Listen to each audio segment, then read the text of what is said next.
নবীর সুন্নাত ছেড়ে দিয়া যদি নবীর আশিক দাবি করা যায়, তাহলে তোমরা জেনে রাখো কালেমা না পড়ার কারণে এত ভালোবাসা নবীজিকে আবু তালেব দিলেন, শেষ জীবনে কালেমা নসিব না হওয়ার কারণে আল্লাহ রাব্বুল আলামিন জাহান্নামের ফয়সালা শুনিয়ে দিলেন।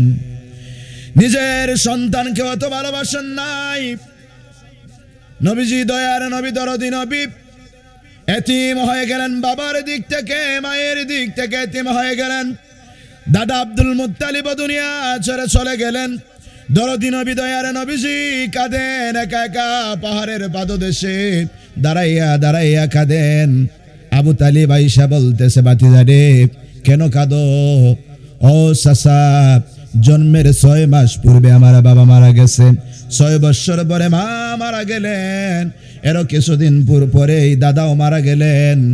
আমি দুনিয়ায় এমন এতিম হলাম, আকাশের নিচে জমিনের বুকে আমার আর কেউ রইল না। আবু তালেব ডাকে দেয়া বলে, বাতিজা আমি আবু তালেব তো এখনো মরে যাই নাই, আমি আবু তালেব এখনো দুনিয়ার বুকে জীবিত আছি। ও মুহাম্মদ সাল্লাল্লাহু আলাইহি ওয়াসাল্লাম, আমার সন্তানদেরকে যতটুকু ভালোবাসবো তার চাইতে বেশি তোমাকে ভালোবাসবো। আবু তালেব এতিম নবী, দরদি নবী মুহাম্মদুর রাসূলুল্লাহ সাল্লাল্লাহু আলাইহি ওয়াসাল্লামকে নিয়ে গেলেন। বলতেছেন, আমার বিবি, আমার পরিবার, আলীর মা, জাফরের মা, আমার বাতিজার মা নাই, বাবা নাই, আমার বাবা আব্দুল মুত্তালিব দুনিয়া থেকে বিদায় নিয়েছে। ও আমার সহধর্মিনী, তুমি কথা দাও, আলীকে খাবার খাওয়ানোর আগে, জাফরকে খাবার খাওয়ানোর আগে, তোমার সন্তানদের মুখে খাবার তুলে দেওয়ার আগে আব্দুল্লাহর এতিম পুত্র মুহাম্মদের মুখে খাবার তুলে দিবা। এমন ভালোবাসা দিলেন, এমন ভালোবাসা দেওয়ার পরেও জান্নাতি না জাহান্নামী? এই কথা কন না কেন মুরব্বীরা? আবু তালেব জান্নাতি না জাহান্নামী? জাহান্নামী। জাহান্নামের ভিতরে আল্লাহ রাব্বুল আলামিন প্রতি সোমবারে 1 জোড়া করম দিবেন, 1 জোড়া জুতা দিবেন জাহান্নাম থেকে। জাহান্নামের শাস্তিটা কিছু লঘু করা হবে। নবীজিকে এত ভালোবাসার পরেও যদি জাহান্নাম কলেমা নসিব না হওয়ার কারণে, ও আমার পূর্ব ফরিদপুরের যুব সমাজ ভাইরা, মুরব্বী বাবারা, পর্দার আড়ালের মা বোনেরা, এখন চিন্তা করুন নামাজ ছেড়ে দিয়া নবীর আশিক হওয়া যায় কিনা? দাড়ি কেটে কেটে দাঁড়াইয়া প্রস্রাব করে করে তোমরা যদি নবীর আশিক দাবি করো, তাহলে শয়তান কি দাবি করবে? আজান হয়েছে, মসজিদে মুসল্লি নাই, চায়ের দোকানে নর্তকীর গান বাজনা দেখতেছে, বিড়ির মধ্যে চুমু দিয়া জাহান্নামের আগুন কাছে নিয়ে আসতেছে। এই রকমের কপাল পোড়া দুনিয়াতে আছে কিনা? নাই। দুনিয়াতে দুইটা জিনিসের জাদুঘর দুনিয়াতে বড় আজীব। যারা বিড়ি খায় তারা 2টা জাদু জানে। কয়টা জাদু? 2টা জাদু। একটা জাদু হইছে বিড়ির দাম যতই বাড়ক তাদের কোনো আপত্তি নাই, বিড়ি খাবো। খায় কি খায় না? আর এমন জাদুঘর রে বাবা, মুখ দিয়া টান দে আর নাক দিয়া বাইর করে। কোন নবীর সুন্নত? কোন নবীর সুন্নত? বিড়ি খাওয়াতে অপচয় আসেনি না? নাই। তাহলে আমি কথা বেশি বলবো না, যেহেতু অল্প সময়ের জন্য দেওয়া হয়েছে। আমি অনেক দূর থেকে আসছি, নিকলি থেকে আসছি। আপনাদের এলাকায় ছিলাম, ওই যে আমার মুরব্বী বাবা বসে রয়েছে, কয়েকদিনের জন্য আসছিলাম খানবাড়ি মসজিদে। তো আল্লাহ রাব্বুল আলামিন আমাদেরকে বিধান দিলেন, কোরআন দিলেন। কোরআন দেওয়ার পরে আমার বান্দা যেন এই কোরআনের ভুল ব্যাখ্যা না বুঝে, আমার বান্দা যেন কোরআন বুঝতে কঠিন না হয়ে যায়, সেই জন্য আল্লাহ রাব্বুল আলামিন দামি কোরআনের সাথে আরেকজন দামি পয়গম্বর আমাদের জন্য দান করলেন। নবী চিনি না? চিনি না? চিনি না? যদি চিনতাম আজান দেওয়ার সাথে সাথে মসজিদের দিকে দৌড়াইতাম। ওযুতে সুন্নত আসেনি না? নাই। আরে মিয়া, সারা দিনে ফরজ তো মাত্র নামাজে 17টা, কয়টা? সুন্নত কয়টা? 20টা। অজুতে সুন্নত অনেকগুলা, ফরজ মাত্র 4টা। মসজিদে ঢুকার সময় 5টা সুন্নত, মসজিদ থেকে বের হওয়ার সময়ও 5টি সুন্নত। রাস্তায় যখন এক মুসলমান আর এক মুসলমানের সাথে সাক্ষাৎ হয়ে যায় তখন আমরা বলি আসসালামু আলাইকুম, নবীর সুন্নত। এই সালামের উদাহরণ আমি এইভাবে দেই, আজকে যদি আপনার কলিজার টুকরা সন্তান মারা যায়, বাড়িতে দুঃখ না আনন্দ? দুঃখের শেষ নাই, নারী চিরাদন যার হারায় সেই বুঝে বেদন। চোখের পানি অজস্র ভাবে ঝরে, আর যখন ওই লাশ দেখার জন্য যায়, কারো বাবা মারা যায়, কারো মা মারা যায়, যায় কি যায় না? ওই বাড়িতে যাওয়ার পরে গিয়ে আমরা মুসলমানেরা কি বলি? আসসালামু আলাইকুম। রাগ হয়, গুসা হয়, হাসি মুখে জবাব দেয় ওয়ালাইকুম আসসালাম। আর নবীর আদর্শ ছাড়া, ইসলামের আদর্শ ছাড়া অন্য ধর্মের যারা আছে, আমার মাইকের আওয়াজ যতটুকু যায়, যদি আশেপাশে কোনো অন্য ধর্মের লোকেরা থাকেন, আমি আপনাদেরকে ছোট করার জন্য বলতেছি না। ইসলাম যে শান্তির ধর্ম, নবীর আদর্শ যে সুন্দর, এই কথাটা বোঝানোর জন্য আমি বলতেছি। একটা হিন্দু একটা বেধর্মী যখন আরেকটা বেধর্মীর সাথে যদি সকালে দেখা হয় কি বলে? Good morning. কি বলে? দুপুর বেলা দেখা হলে বলে গুড আফটারনুন, রাত্রের বেলা দেখা হলে বলে গুড নাইট, আর যদি বিদায় নেয় বলে বাই বাই, ঠাডা, গজব, বলে কি বলে না? আচ্ছা, একটা হিন্দুর বাড়িতে যদি তার মা মারা যায়, তার ভাই মারা যায়, তার সন্তান মারা যায়, তার বাড়িতে গিয়ে বলতে পারবেন গুড মর্নিং? রাগ করবে না? আনন্দ হবে? তার মা মারা গেল, কেমন করে গিয়ে আপনি বলবেন গুড মর্নিং, গুড আফটারনুন? তখন তো আর তার জন্য সেটা গুড থাকে না, বেড হয়ে যায়। কিন্তু আমার ইসলাম, আমার নবীর আদর্শ এত সুন্দর, আমার দয়াল নবীজির সুন্নত বিধিবিধান, আল্লাহর হুকুম এত সুন্দর, যদি আপনার কলিজার টুকরা সন্তান মাও মারা যায়, বাড়িতে গেলে পরে আসসালামু আলাইকুম বললেই সে হাসি মুখে সালামের জবাব শোনায়া দেয়। আজকে আমাদের সমাজের মধ্যে সালামের প্রচলন নাই। আজকে আমাদের সমাজের মধ্যে ভালোবাসা কম, এই কারণে একজন আরেকজনকে দেখলে সালাম দেই না। এক মৌলানা সাহেব আরেক মৌলানা সাহেবের লাগে ঝগড়া লাইগা গেছে, দ্বন্দ্ব লাইগা গেছে যে উনি এই দলের, আমরা ওই দলের, তার সালাম দেওয়া যাবে না, তার পিছে নামাজ পড়া যাবে না। জুরে কন্যা নাউজুবিল্লাহ। নামাজ কবুল করার মালিক কে? জুরে বলতে হবে কে? তুমি দল থাকতে পারে, মত থাকতে পারে, তোমার আকীদা ভিন্ন থাকতে পারে, কিন্তু তুমি জেনে রাখো, তুমি মনে রাখো, তুমি শেষ নবীর উম্মত। কার উম্মত?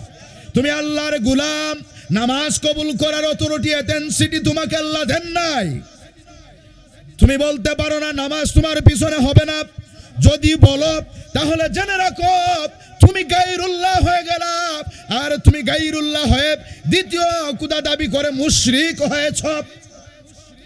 সুতরাং এই কথা, এই ফতোয়া দেওয়ার কনিষ্কালেও তোমার অথরিটি নাই, তোমার কোনো অধিকার নাই যে অমুকের পিছনে নামাজ হবে না, অমুকের পিছনে নামাজ হবে। কোন কিতাবে পাইছ? একজন আপনার আকীদায় থাকতে পারে, আরেকজন আপনার আকীদায় না থাকতে পারে, কিন্তু সেজদা দতেই আমরা কাকে? আল্লাহকে সেজদা দেই। আদর্শ মানি কার? রাসূলের। কথা ঠিক কিনা? শেষ করে দেব। হ্যাঁ, যাই হোক, কথাগুলা বললাম। যারা বলবে অমুকের পিছনে নামাজ হয় না, তমুকের পিছনে নামাজ হয়, আপনারা বলবেন যে আপনারা যে এই দ্বন্দ্ব সৃষ্টি করেছে, অমুকের পিছনে নামাজ হয় না, তমুকের পিছনে নামাজ হয়, এর গ্যারান্টি কি আপনি বলে যান আমাকে? পারবেন তো বলতে? ইনশাআল্লাহ নামাজ পড়ব। সলিমুদ্দিন নাই, মুফতি সাহেব নাই, মৌলানা সাহেব নাই, একজন লোক যদি 4টা সূরা জানে, তার পিছনে আমি ইক্তেদা করতে রাজি আছি কিনা? নাই। কবুল করার মালিক কে? আমার আল্লাহ কবুল করবেন। আদর্শ মানব নবীর, হুকুম মানব আল্লাহর।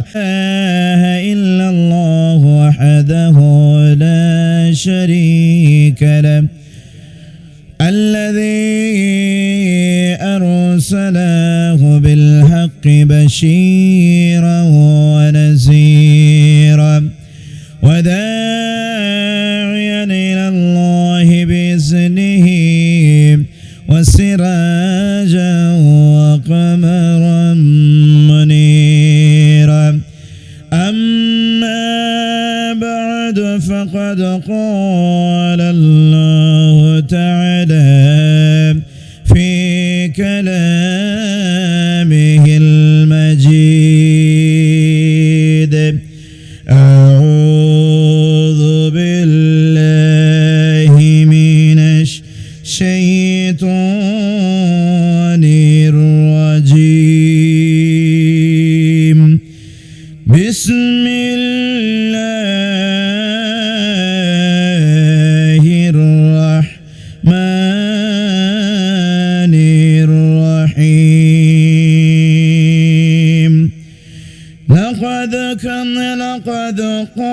لقد كان لكم في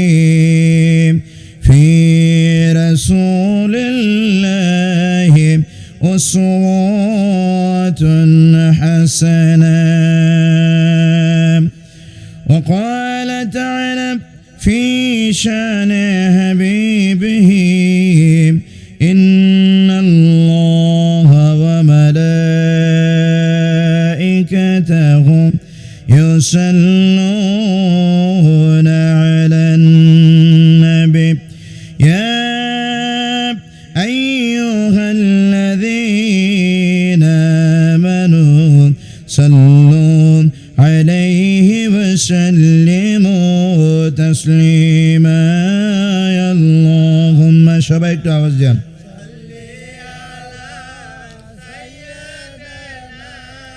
مولانا محمد وعلى سيدنا مولانا محمد اللهم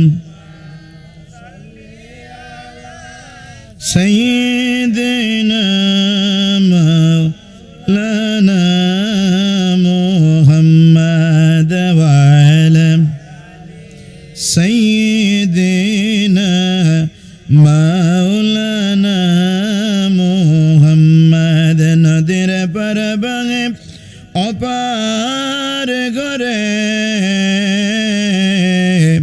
এই তো নদীর খেলা সকাল বেলার ধনী রে তোই প্রজা সন্ধ্যা বেলা বলগল উলা بكماله كشف الدجى بجماله حسنت جميع خصاله صلوا عليه وعليه هنا يفلت بلبل كترنم بينه جمد درب گلیوں کا تبسم بینه بلغ العلا بكماله كشف الدجى بجماله حسنت جميع خصاله صلى عليه وعليه আজকের পূর্ব ফরিদপুর যুব সমাজ ও এলাকাবাসীর উদ্যোগে কবরবাসীদের মাগফিরাত কামনায় প্রথম বার্ষিক ইসলামী মহাসম্মেলনের শ্রদ্ধেভাজন সভাপতি দূর দূরান্ত থেকে আগত উলামায়ে কিরাম উপস্থিত আমার পিতৃতুল্য সম্মানিত মুরব্বিয়ানে কিরাম নওজোয়ান যুবক ভাইরা পর্দার আড়ালের পর্দান শিলা সরলা অবলা মা ও বোনেরা আসসালামু আলাইকুম ওয়া রাহমাতুল্লাহ। আমরা আজকে মাহফিলে আসতে পেরে খুশি না বেজার? যারা আসতে পেরেছে, আমাদের মাহফিলের মৌসুম হয়ে গেছে, আমাদের মাহফিলের ধরন হয়ে গেছে এশার নামাজের পরে, ঠিক না? আর যদি গান বাজনা হইতো কোনো সময়ের দরকার ছিল না। যদি ভোরবেলা কোনো নাই গায়িকা আসতো তখনও মানুষ হতো। ভালো কাজে মানুষ আসতে চায় না। আমরা জান্নাতে যাইতে চাই কি যাই না? আমার আগে মাওলানা সাহেব অত্যন্ত সুন্দর আলোচনা করে গেছেন। আচ্ছা, জান্নাতে যেতে হলে আমি যদি আপনার বাড়িতে কাজ করতে আসি, গ্রাম্য ভাষা বলে খামলা দিতে আসে, খামলা দিতে আসে না? খামলা দিতে আইসা আপনার সাথে আমার বালা খাতির সম্পর্ক, খামলা দিতে আইসা আমার কাজ কি? কাজ করা। মুরব্বী সাহেব ভালো আছেন? চিনছেন আমারে? আমি সভাপতি সাহেব জিগাই আইছি, আপনার কথা জিগাইছি। তো খামলার কাজ হচ্ছে কাজ করা। এখন আপনার সাথে আমার ভালো খাতির সম্পর্ক, কাজ না করে আপনি বাজারে বৈশা চা খাইতেছেন, আপনি কি মালিক? আর আমি বর্তমানে কি আপনার বাড়ির কর্মচারী। রাখছেন কিসের জন্য? কাজ করার জন্য। আপনার মন চাইলে কাজ করবেন, না চাইলে নাই, কারণ আপনি তো মালিক। আয়সা বাজারে চা খাইতে পারবেন, সিগারেট খাইতে পারবেন, পারবেন কি পারবেন না? এখন আমি যদি কাজ ফালাই আইসা আপনার সাথে বৈশা চা খাই, দোকানে বিড়ি খাই, তাহলে দিন শেষে আমারে মজুরি দিবেন? আপনারাই বলতেছেন দিতেন না। তাহলে আমরা কার গোলাম? আল্লাহর গোলাম। কার উম্মত? আমাদের কিলাকিলি, আমরা তো ইমামতি করতে হয় মসজিদে, তো আমাদের কিলাকিলির কারণে আমরা ইমাম সাহেবেরা বড় বেফানার মধ্যে আছি, জান বাসে না। তার বেড়ার আউযুবিল্লাহ ঠিক নাই, ওযু কিভাবে করতে হবে সেটাও সে জানে না, অথচ আন্তাজি কিতাবের মাসালা এমন ভাবে দেয় ইমাম সাহেবের বাঁচার কোনো উপায় নাই। কথা কি বেশি বললাম না? ঠিক আছে না? আল্লাহ রাব্বুল আলামিন বলেন, দুনিয়ার মানুষ, তোমরা যদি এই দুনিয়াতে আমার হুকুম আর আমার বন্ধুর আদর্শ মেনে আসতে পারো, তাহলে তোমাদের বাবার বাড়ি ছিল জান্নাত। আমি আল্লাহ রাব্বুল আলামিন যখন বলেছিলাম উসকুনু ওয়া আনতা ওয়া যাওজুকাল জান্নাহ, ও আদম, তুমি তোমার স্ত্রী নিয়ে, তোমার সঙ্গিনীকে নিয়ে জান্নাতের ভিতরে বসবাস করো, তাহলে আমাদের বাবার নাম হচ্ছে আদম আলাইহিস সালাতু ওয়াস সালাম। বাবার বাড়ি যদি জান্নাতে হয়, তাহলে সন্তানের বাড়িও তো জান্নাতে হওয়ার কথা। আল্লাহ রাব্বুল আলামিন বলেন, আমি কিতাব দিলাম হুদাল লিন-নাসি ওয়া বাইয়িনাতিম মিনাল হুদা ওয়াল ফুরকান, সত্য এবং মিথ্যার পার্থক্যকারী একখানা কিতাব দিলাম।